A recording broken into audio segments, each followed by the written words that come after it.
Hello everyone, John Cope at Cope Racing Transmissions. Welcome back to the CRT channel. I know it's been a while since I made a video, but I'm gonna bring you something kind of cool. I'm always trying to do better and make better products, and this valve body here, I'll put the camera on it and not on my ugly ass, I just built this for a customer. It is a 48 RE diesel valve body. It has a trans brake and lockup, and let me get this on there. And I've had a couple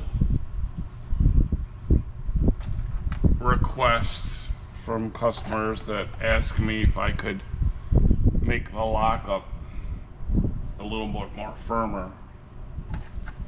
And when I originally designed this valve body, I did not incorporate the factory boost lockup that the valve body has, because I wanted to bring my pressures close to 200 as I can. And if you do that and then you throw it in the lockup that has boost, the pressure goes up past 200, and that's probably only good for really extreme applications like totally race, and a lot of these are race and street. Plus the REs don't like being over 200 with the lockup, you know. So I just left it that way. That's the way I designed it.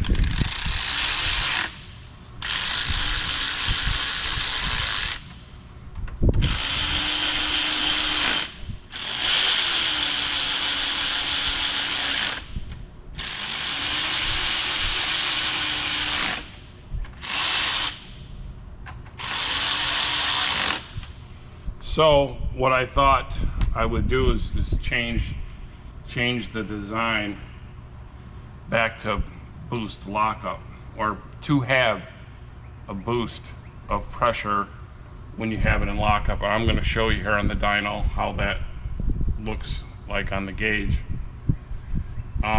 It'll give it a firmer feel going into lockup for those people that want that. I will admit that my lockup feel felt stock, and it felt that way because there was no boost. I gotta turn it. I would just set the pressure at 195, or like probably 185 to 205, and then that's, you know, that's with no boost pressure on lockup. It worked, but a few customers, quite a few, wanted me to do that. So at that same time, I started I figured I would use the sonic switch valve, which you have to have the reamers. You probably see my videos to where I was checking the vacuum, and if I had less than 15 inches of vacuum on a valve in a valve body, I would bore it out and put the valve in. Well, I did that probably on about 5 or 6 valve bodies, and I come to find out that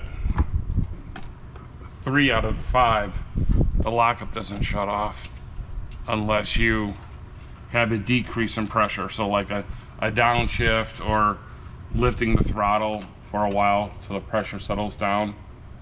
And I spent almost the whole day last week on the dyno here figuring out why. So I thought it was the solenoid sticking, so I recently switched to a new style of solenoid, and then so I went back to the old style solenoid, and that didn't do it. It still would stay on lockup. I'm like, okay. So then I modified the switch valve from Sonics to dump the oil faster and have the lockup come on quicker, or a better feel of the lockup. So I took the Sonics valve out, and I put I took out the modified Sonics valve, and put a unmodified Sonics valve in there, and it still did it. The lockup still wouldn't shut off unless you downshift it, and what it does when you downshift it, it spikes down and then comes back up. So it didn't like the high pressure, and I even tried turning my pressures down all the way to 145, and it's still, when you turn on the lockup, and then it would come on great, and when you shut it off, it wouldn't shut off. So then I thought it was my boost doing that. So then I disabled that boost lockup, so the pressures were the same. So it was 145 in lockup and non-lockup, and it still did it. So I'm like, okay, what is going on here? The only thing I have to do to eliminate it, because I eliminated the solenoids, I eliminated the modified Sonics valve to a regular Sonics valve. I modified it not having boost. The only thing I can do is go back to a stock switch valve. So I did that, and now it works. So and it did pass the vacuum test of 15 inches or more, so which this valve body did. So what I'm doing is I probably have about 200 or 300, now about 250 valve bodies over there that are already taken apart, and I grabbed 30 of them, and I put a switch valve in each one, and I found 6 of them that vacuum test awesome. This is one of them. So this is going to be a test to make sure that is correct. And I did last week, I'm jumping the gun here a little bit, when I switched from the Sonics valve to the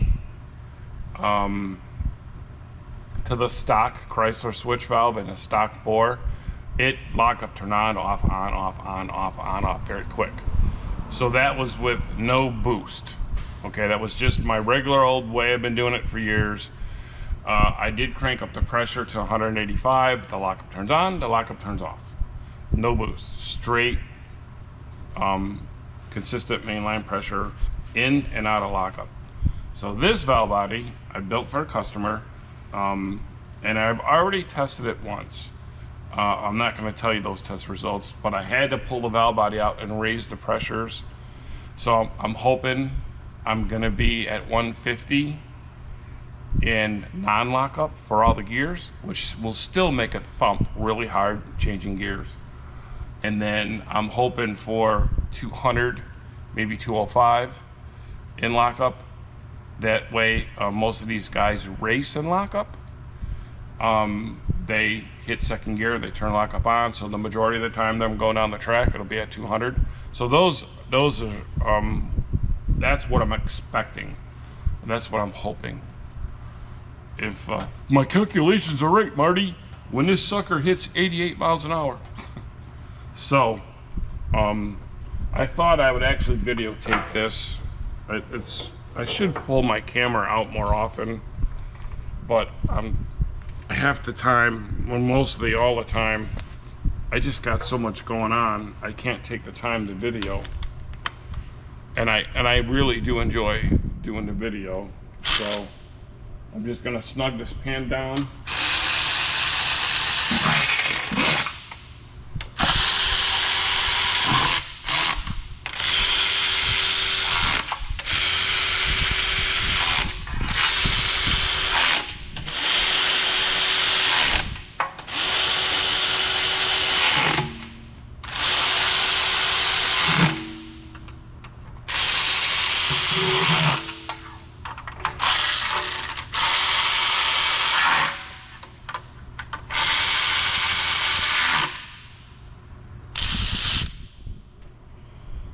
snug the pan down, and then we'll flip this baby around.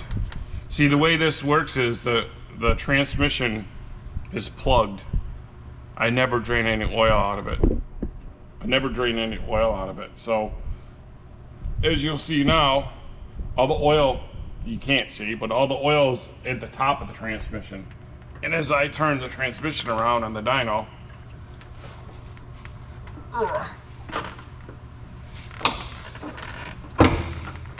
now all the transmission oil is in the pan.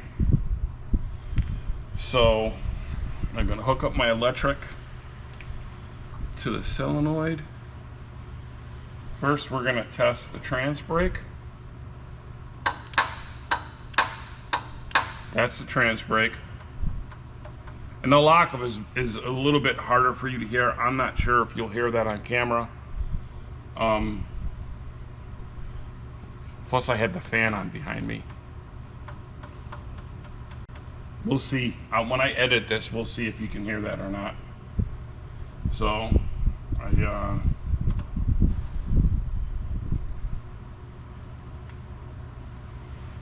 I'm gonna put my linkage bracket on.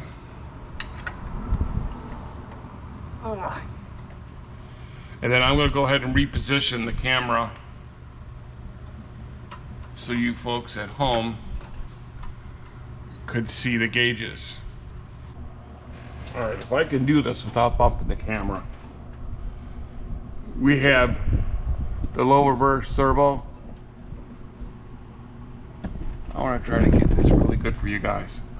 This is the low reverse servo. This is the front servo. This is direct drum. This is the overdrive. This is for governor and throttle valve, which is not going to be used. That's for automatic shift.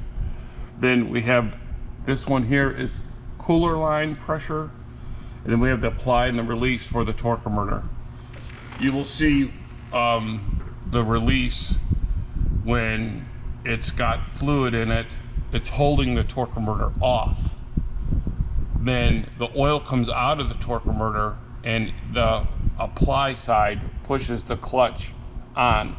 So you will see a spike in this and this when the boost goes up, and this should go to 0, but you know that the clutch is on. Also, as you can see, this gauge and this gauge is at like 30 or at 40. They're not reading correctly. So these two gauges are the ones I want you to watch the pressure spike, or it doesn't matter which one. So keep your eyes on these two gauges and the lockup on and off. I'm gonna put this thing in neutral and I'm gonna fire up the dyno. Let me just make sure everything looks good. All right, here we go.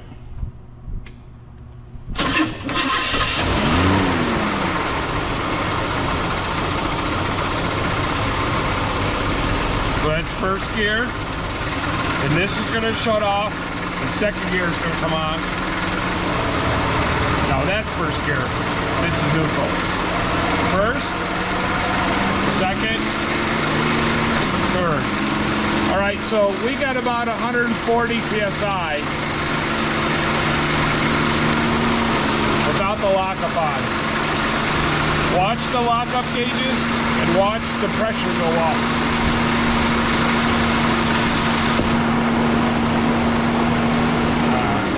My wire came off. Hang on a second, guys.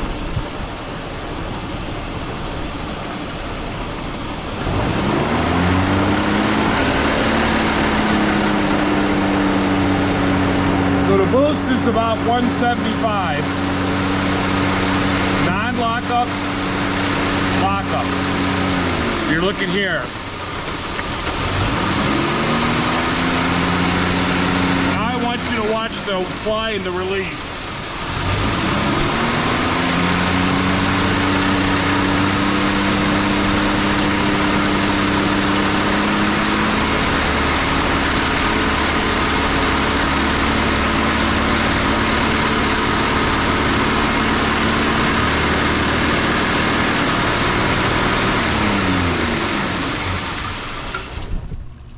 Even the cooling line pressure goes up because when the switch valve switches, it stops giving oil to the converter, and it gives mainline pressure to the cooler. And then when it gives the mainline pressure to the cooler, instead of converter exhaust coming out of the front cooling line, it switches to mainline pressure. And the reason why it does that, because it still has to cool the transmission and then lube the planetaries through here. So I'm probably going to turn this up just a little bit more, and I like to have it at closer to 200 for the diesel guys. If this was a gas application, if this was a gas valve body for a 46 RE, I would leave it right where it's at, but it's not. It's a diesel. So I'm gonna just give it one more turn of the pressure regulator valve. I'm not gonna test that because I know, you know, my PSI is about 9 to 10 PSI per turn on the pressure regulator adjustment. So, but from here on out, I'm never going to use the Sonics valve. I'm not blaming Sonics. I didn't see anything defective. It just doesn't work with my valve body. It doesn't like it. So I'm not gonna do that. So if you guys have any questions, you can just go ahead and ask me in the comments. And so and you can still get the valve body. You have to request it. I want it without the boost. Most people are going to want the boost because it's going to give it a little bit firmer shift. Well, see, there again, it's not a shift. Lockup is not a shift, and that's, everybody thinks that it is. Theoretically, they think it is, because it does lower the RPM, and they want that firmness, that firm feel to it. I hope this fan isn't getting in making a wind noise.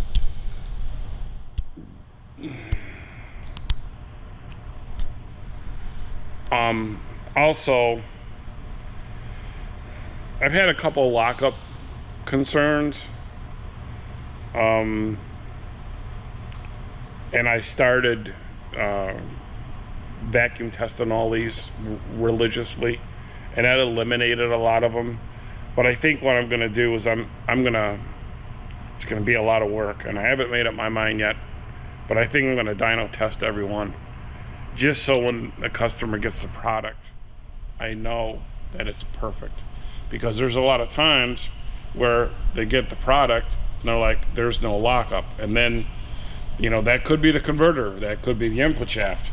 You know, I want to make sure it's not my valve body. So if they have a lockup concern, you know, or it's stuck on, you know, it kills the motor, that it's absolutely not the valve body. So I'm probably gonna have to step up to the plate to do that, which is fine. I mean, I don't have a problem of ensuring that the product that I make is 100%. That's what it's all about.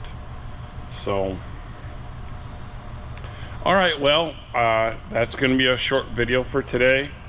I hope you like a little of the behind the scenes here at CRT, and give you an idea of what I do to try to make a good product and a better product. I was even trying to I bought these nice little wire clips for when I run the wires, to make the wiring look cleaner for the trans brake and the lockup. So if I could spend more time on each thing, that's what I was trying to do, is make each, not be so concerned of just knocking it out, to make sure, you know, and that's hard to do when you're busy, like that valve body sale. Man, we sold 23 valve bodies on 727, and I told myself I'm not going to crank these things out. I mean, I did, but I made sure every one was perfect. And in this business, you have to be that way. That's the way I wanted it. It's the way my dad would want it. So thanks for watching. Also, for you guys that race the No Name Nationals, I'm gonna be there. I just bought my tickets. So, Joe, if you bring that cardboard cutout, I'm gonna torch it with some gasoline. So, you bring the gas, I'll bring the matches. All right, thanks for watching. We'll catch you on the next one, and more power to you.